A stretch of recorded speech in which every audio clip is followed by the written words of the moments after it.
Magingay tayong lahat para kay JM Lopez. One of the best joker ngayon sa flip top o kahit sa ibang liga, si Jonas. Talagang epektibo yung nabuo niyang karakter at bumagay mismo sa personality niya. Natural na kasi sa kanya yung magpatawa o bumitaw ng mga funny punchline. Minsan nga kahit hurado lang siya sa isang laban ay nakakapagpasaya pa rin siya ng mga nanonood. Bali per round, round 1 tsaka round 2 kay Romano yun. Tapos round 3 kay third, kasi 3, third. Oh, pulul.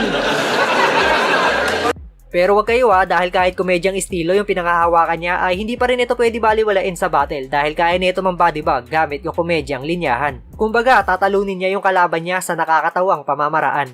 At ayan nga nakapaloob sa content natin ngayon ang mga funny lines ni Jonas. Pero bago natin umpisahan, like mo muna yung video na to bilang suporta at mag-subscribe ka na rin sa ating second channel. Kaya boss, pasensya ka na kung ako'y masyadong mahangin. Kasi bukod sa bayad mo, wala na akong ibang nakitang nakakabilib sa pricing. Oh, real talk! Nakita ko ba yan ni Boss Arik sa Cebu? Talagang kapuna-puna, mabuhok, mamula-mula.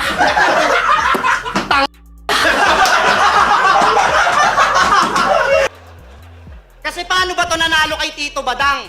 Eh yung mga linya nun, konkreto. Luto yung panalo mo, kitang-kita kahit sa mento. Masyado ka kasing mapangusga, wala ka ng sino? Mapangusga ng tao, tipikal na Pilipino. Kaya dapat sa mga katulad mo, sipa. Siguro karamihan sa atin ay pasok sa top 5 joker si Jonas. Bakit nga naman hindi, di ba? Napakakwela nito kapag sumasampa na ng entablado. Lalo na kapag nakuha niya yung momentum sa laro, sigurado sasakit yung tiyan natin sa kakatawa. Inangasan ako ng motor nito. Puta, ang tindi. Umarada sa harap ko, NWA 160. Tapos yung busina raw ni Nikki, sigaw. Aba, nakakahiya naman sa signal light mo. Paa.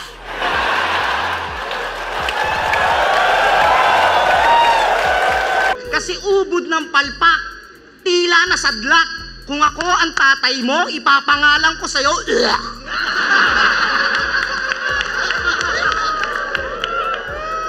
Puta, payag ka nun, pinangalanan ka ng suka?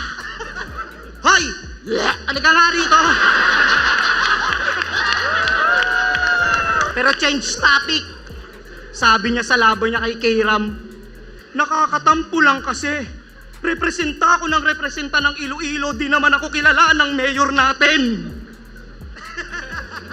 Tampo yan. Deserved.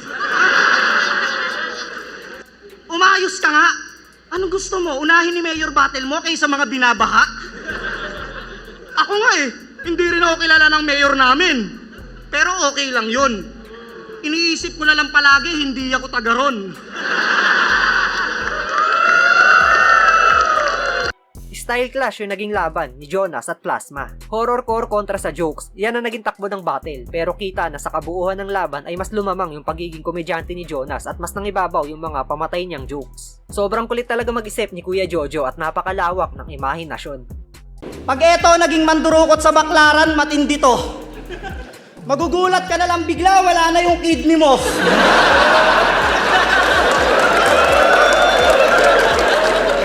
Ang pangit mo siguro ka, banding.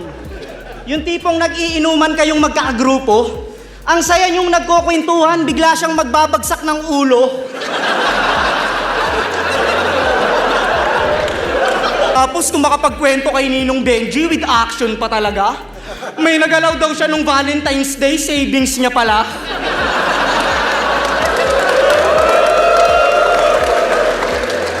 Alam mo kung bakit walang pumapatol sa'yo, Abno? Pag nanligaw ka, bulaklak dalhin mo, wag bungo.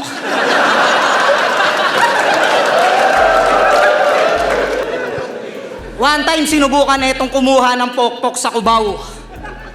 Sabi niya sa babae, Miss, pwede ka ba? Sabi ng babae, Boss, pas kami sa Kalabaw.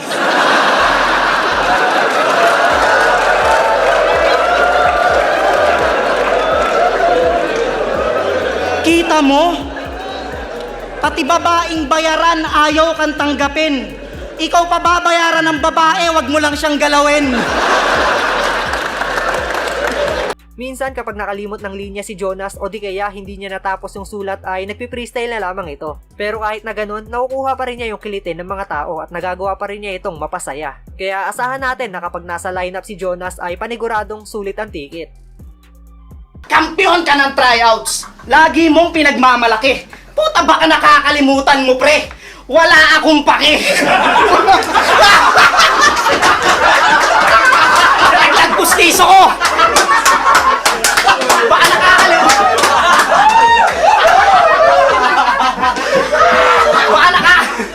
Nalaglag pustiso ko, kakagawa lang kasi. Maraming salamat sa gumawa ng pustiso ko. Tangina, 1 month pa lang, hindi pala matibay. Babalik ko to sa'yo. Kung usapang source lang, panis yung source mo sa akin, brother. Yung source mo, nagtatago. Yung source ko, mga hardware.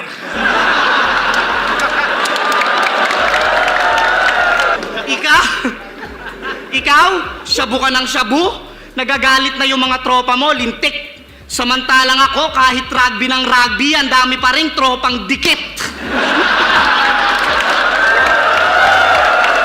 Mama mo, hindi ka alam na mama mo. Alam mo, sino inaasar ko dito? Mama mo. Hindi ako galit sa'yo. Galit lang ako sa mama mo. Alam mo anong kalam ng mama mo? Papa mo.